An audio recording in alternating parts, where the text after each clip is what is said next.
Olá, hoje a gente está aqui num modelo diferente para gravar o nosso Toques Funcionais, porque com essa questão do distanciamento social, foi necessário que a gente gravasse via Zoom, já que a gravação direta prevê um contato maior entre a equipe toda. Então, a gente optou por essas próximas 2 semanas fazer o toque funcional com gravação via Zoom mesmo, ok?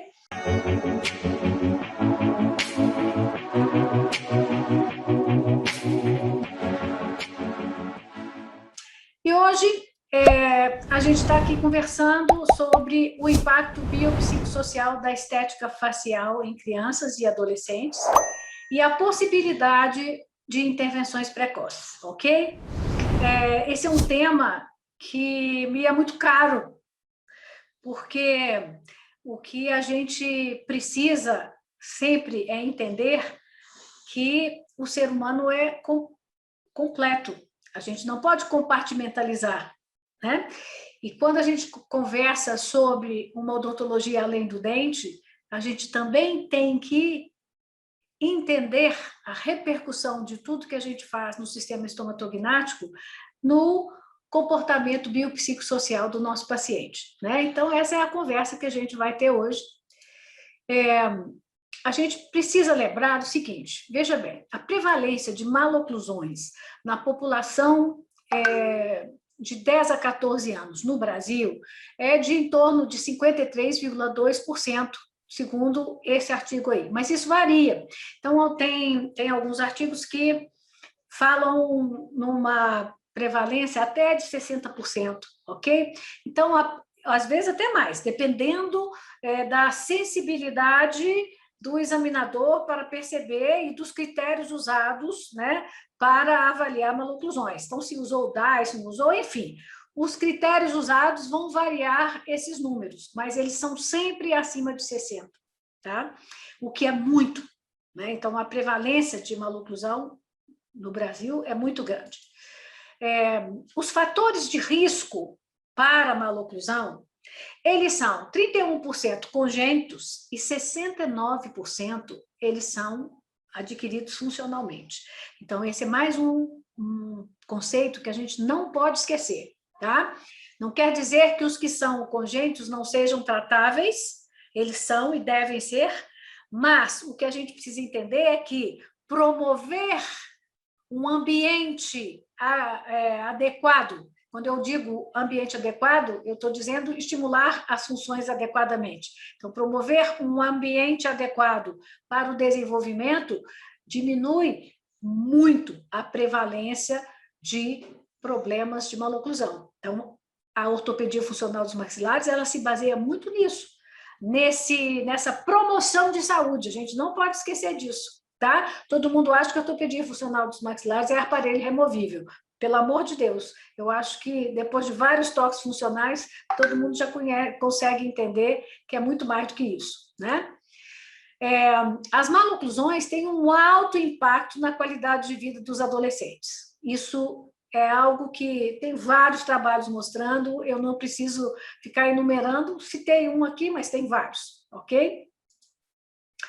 A severidade da maloclusão, ela se agrava sensivelmente dos 12 aos 19 anos, ok?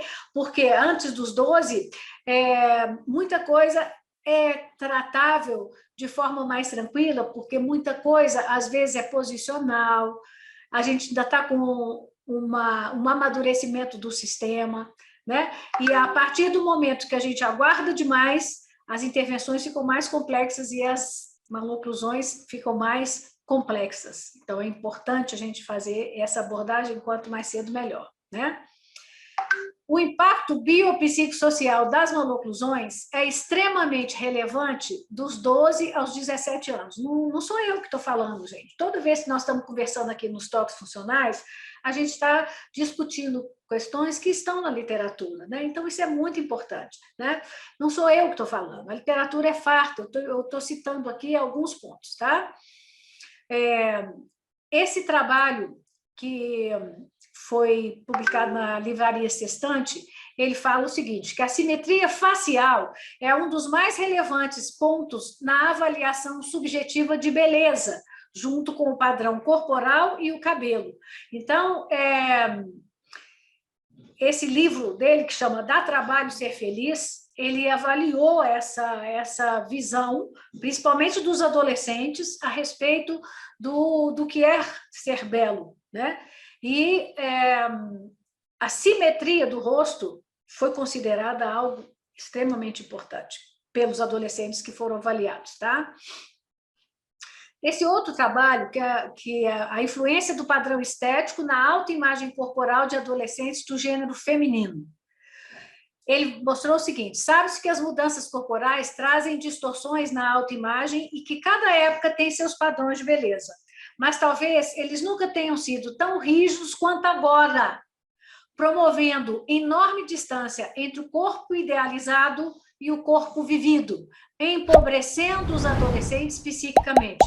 A cobrança pela perfeição que está em cima dos nossos adolescentes está uma coisa assim impressionante. Então, a gente precisa ter essa sensibilidade que, pelo menos do nosso lado, nós podemos trabalhar isso de uma forma fisiológica, natural, e fazer com que esse adolescente chegue ao período mais crítico dessa instabilidade emocional, pelo menos com um sorriso agradável e sem ter que esconder-se, né, dentro de uma falta de sorriso, né?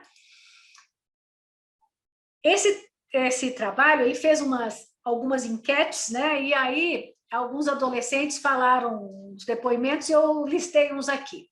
Tem gente que tem preconceito de que se tem dente feio é pobre, já foi preso, não pode trabalhar ou está desempregado. Isso é um adolescente falando, né? Aí o outro diz assim, porque eu, pelo menos, a primeira coisa que vejo na pessoa é o dente. O outro fala assim, os dentes feio, né? Foi transcrito do jeito que eles falaram. Atrapalha o namoro. Acho que é só. Se você vai ficar com alguma menina, também é bom estar de boca limpa.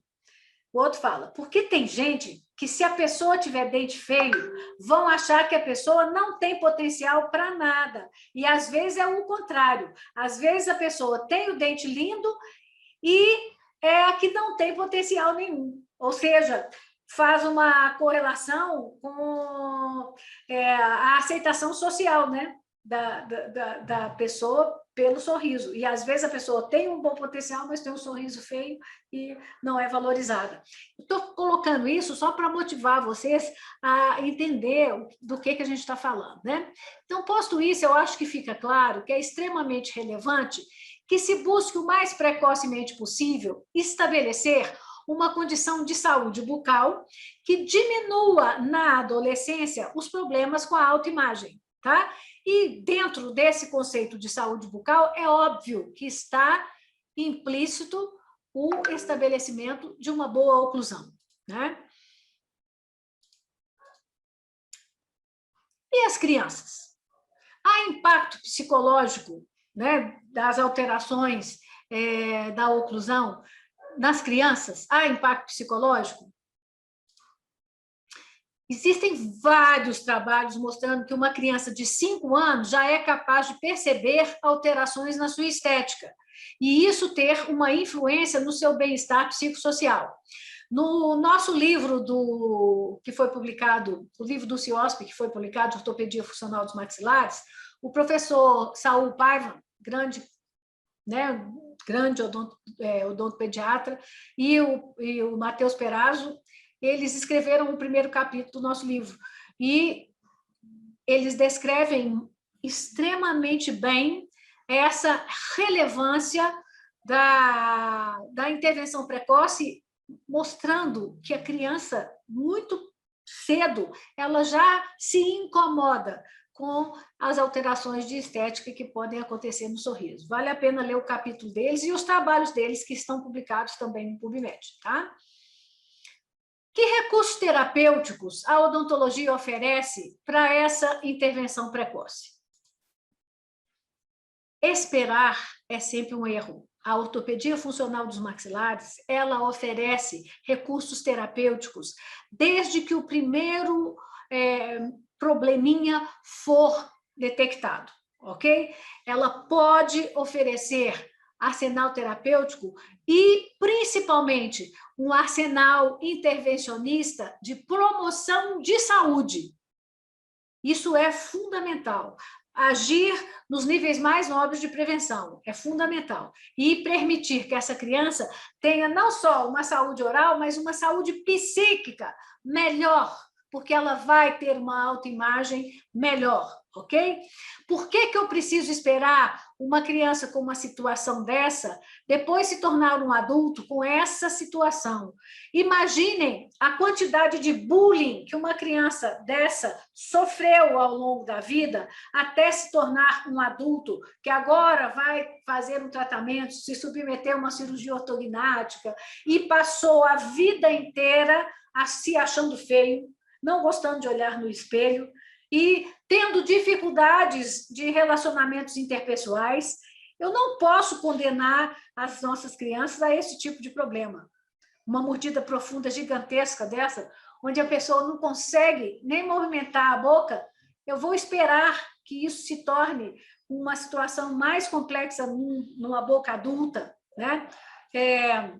Uma mordida aberta, que é extremamente estigmatizante, a pessoa fala e fica esquisito o jeito dela falar, né? Eu não posso permitir que isso aconteça. Se eu tenho uma criança com um bloqueio desse, imagina essa retroinclinação desses dentes, essa mandíbula completamente travada dentro dessa boquinha. Quando ela sorri, só aparece gengiva. Isso vai comprometer a autoestima dela, vai comprometer a relação dela com outras crianças. Então, por que eu vou esperar? Eu não posso, eu não devo e eu não devo mesmo. Eu preciso agir. Né? E a ortopedia funcional dos maxilares oferece recurso terapêutico para a gente agir nessa questão. Uma intervenção ortopédica funcional, ela visa restabelecer as proporções das bases ósseas nos 3 planos do espaço, tanto no transversal, quanto no vertical, quanto no sagital. Então, a gente pode trabalhar com isso de forma o mais precoce possível, né? A gente não gosta de usar essa palavra precoce, mais oportuna, a gente pode e deve, para restabelecer a condição de saúde oral e saúde psíquica do nosso paciente. O estado da arte atual ratifica e fundamenta de forma indiscutível o uso da estimulação funcional como terapêutica de alterações ósseas. Não precisa de eu ficar provando nada para ninguém. Então, uma mordida cruzada anterior, por exemplo, ela é estigmatizante para uma criança dessa idade, que tem uma boquinha alterada, um cruzamento completo, quando sorri, o sorriso não é belo, então ela é estigmatizante para uma criança dessa idade e é estigmatizante para um adolescente, que quando sorri vai ter uma estética completamente comprometida.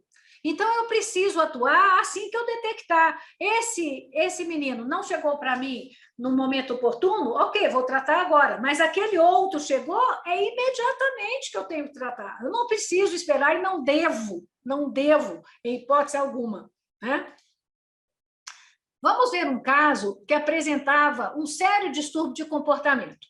Esse caso foi tratado por uma aluna excepcional que eu tenho na Turquia, a doutora Şule Simcek. Ela tem vários casos lindos tratados com ortopedia funcional dos maxilares, ela é uma excelente odontopediatra, e esse caso a gente publicou, inclusive, numa revista, esse caso clínico. Então, essa criança, uma criança ainda em dentição decídua, que apresentava esse perfil. Observa a qualidade de perfil dessa criança, o overjet negativo que essa criança já apresentava, ok? Então, aqui a gente tem o modelo da criança. Quando a gente viu a foto, a gente nem conseguia perceber o tanto que era negativo esse overjet, porque dá uma paralaxe, a gente não consegue ver tanto. E essa era a carinha do paciente. Vocês estão achando engraçadinho, bonitinho? Não tem nada de engraçadinho e bonitinho. Ele adotava esse padrão, ele era o bobo da corte, ele era o palhaço da turma, ele estava sempre, não prestava atenção na aula e ficava sempre fazendo bagunça para ser aceito pela comunidade dele, pelos colegas dele, porque ele era feio. Então, sendo feio, para ele ser aceito, ele criou características que faziam a turma gostar muito dele, porque ele era um bagunceiro, né? Então, isso era uma coisa que interferia muito no desenvolvimento dessa criança. Aqui a gente está vendo o perfil dele. Então, essa era a situação inicial. Logo depois que as primeiras intervenções foram feitas, ainda a dentição de leite, com pistas diretas, né, que são acréscimos de resina, a gente vê que já houve uma melhora, né? Inclusive o coxinho de gordura dele aqui apareceu muito mais, né? Ele teve um reposicionamento desse coxinho de gordura aqui quando a boca foi trabalhada usando as pistas diretas, no caso do tratamento dele.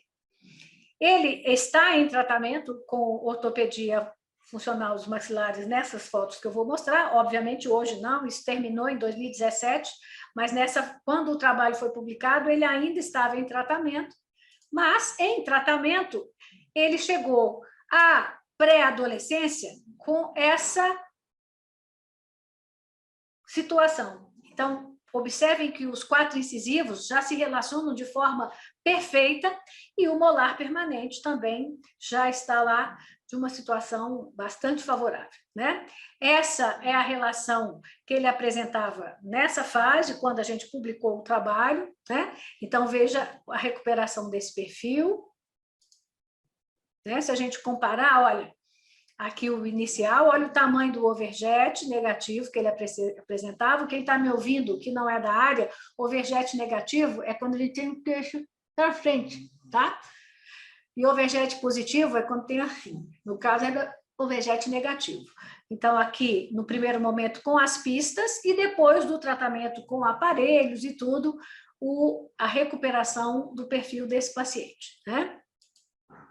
E essa é a imagem dessa criança já agora na fase de dentição mista, os dentinhos, né, se posicionando, e a gente pode ver o perfilzinho, né, completamente recuperado. E o que acontece? O que eu tenho que relatar para vocês? Está lá no trabalho, porque o trabalho foi exatamente sobre a influência das maloclusões na condição biopsicossocial das crianças. Então, o que nos foi relatado pelos pais? Melhorou 100% o comportamento dele da escola, deixou de se comportar como palhaço, mudou, inclusive, a forma de se vestir, gostava de se pentear e de usar perfume, mudou completamente a autoestima dele, né? Imagine se a gente não tivesse feito nada e ele chegasse nessa fase da vida dele com aquela oclusão daquele jeito, aguardando para tratar depois que trocasse os dentes. Imagine o que seria, em termos de caos, para essa criança, considerando o estado emocional dele e a inter-relação dele biopsicossocial. Então, é isso que eu quero reforçar para vocês hoje nesse nosso toque funcional. Nós não estamos trabalhando, não é só estética, não. Nós não estamos trabalhando, não é só função, não. Nós estamos trabalhando também emoção. Isso é fundamental a gente entender, né? Intervir numa maloclusão, assim que ela seja detectada, não é opção, é obrigação. Não só porque ela altera o desenvolvimento craniofacial, ok? Mas também porque ela altera o desenvolvimento psicossocial. Então, essa é a mensagem que eu quero deixar para vocês hoje aqui, nesse nosso toque funcional. Eu espero que a gente já possa voltar novamente a ter um contato sem ser via Zoom, mas, quem sabe, se precisar continuar assim, a gente continua e vamos trazendo alguns pontos para que todo mundo pense, ok? Um grande abraço.